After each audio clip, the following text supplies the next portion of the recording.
जाति प्रथा उन्मूलन। तो हेलो फ्रेंड्स, कैसे हो आप सब लोग। उम्मीद करती हूँ सभी लोग अच्छे होंगे। तो फ्रेंड्स, किंतु एशिया जाने की ज़रूरत नहीं है।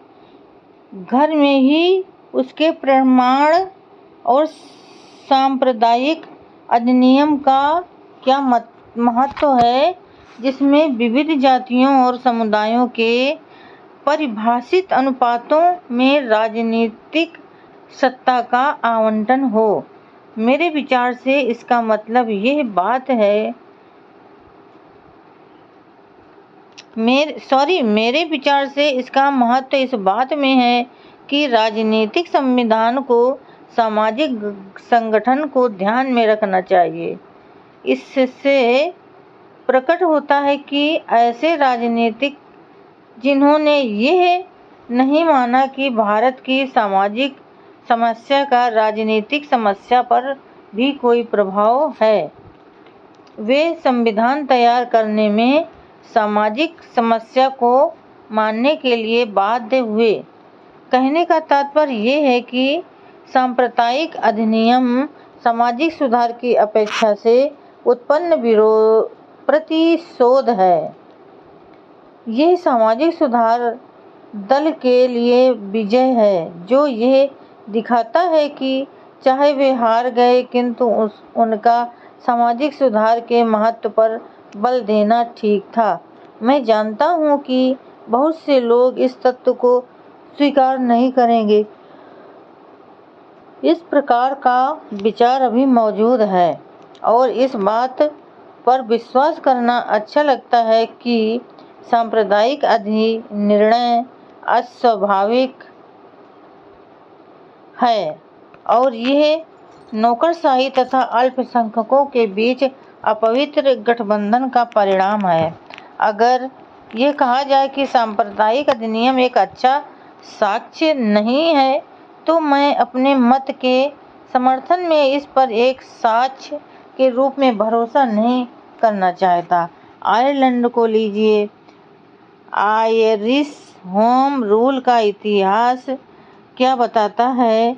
सब जानते हैं कि अल्स्टर और दक्षिणी आयरलैंड के प्रतिनिधियों के बीच बातचीत के दौरान दक्षिणी आयरलैंड के प्रतिनिधि श्री रेडमंड ने अल्स्टर को समस्त आयरलैंड के लिए समान होम रूल संविधान के अंतर्गत लाने के लिए अल्स्टर के प्रतिनिधियों से कहा था। आप जिस राजनीतिक सुरक्षा को पसंद करते हैं, उसकी मांग करें, आपको वो मिलेगा।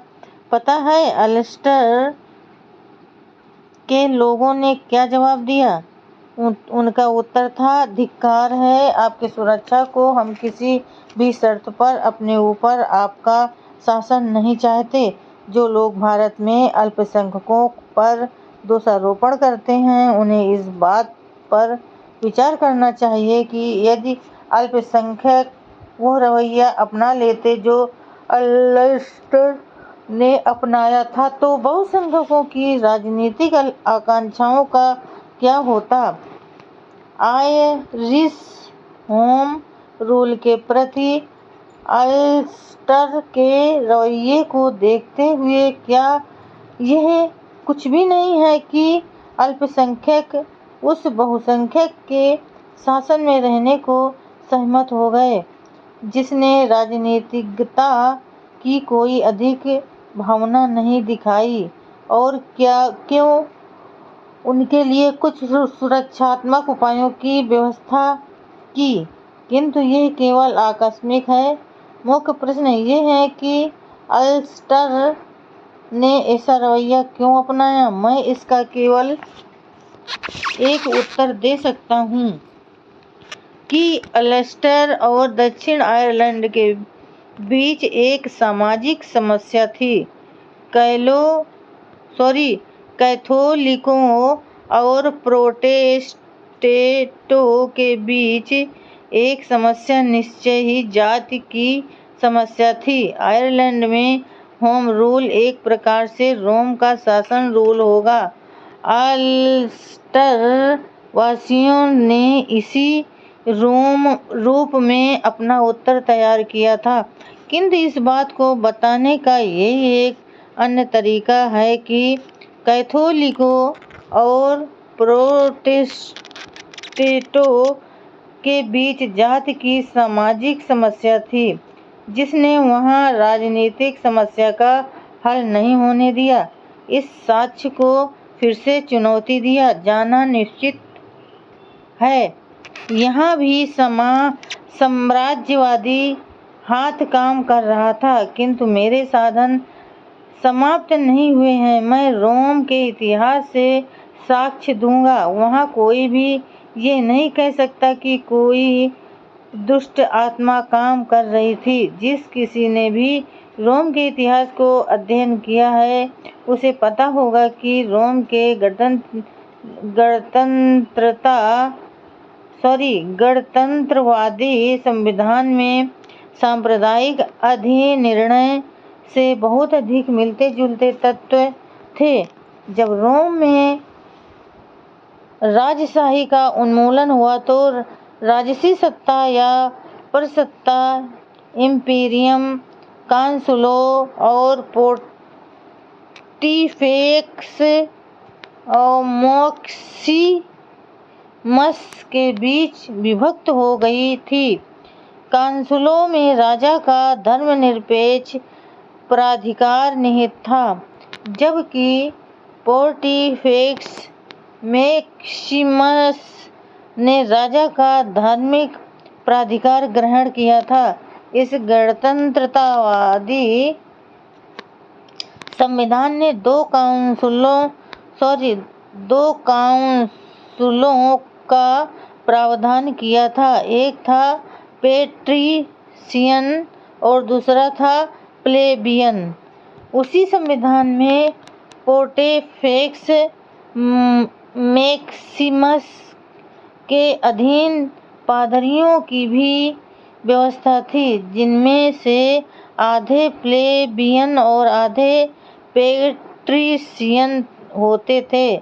इसका क्या कारण है कि रोम के गणतंत्रवादी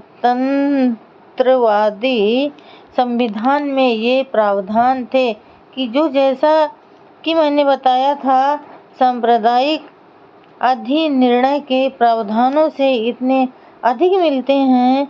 इसका एक ही उत्तर मिल सकता है कि रोम गणतंत्र के संविधान को पेट्रिशियनों तथा प्लेबियनों के बीच सामाजिक विभाजन को ध्यान में रखना पड़ा था।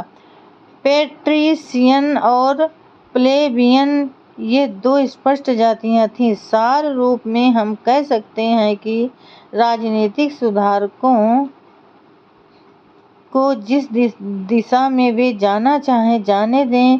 इससे उन्हें पता चलेगा कि संविधान तैयार करने में वे प्रचलित सामाजिक व्यवस्था से उत्पन्न समस्या की उपेक्षा नहीं कर सकते। तो फ्रेंड्स, आज के लिए बस इतना ही। कल फिर मिलेंगे अगले नए वीडियो के साथ। तब तक के लिए फ्रेंड्स, जय भीम, नमो बुद्धाय।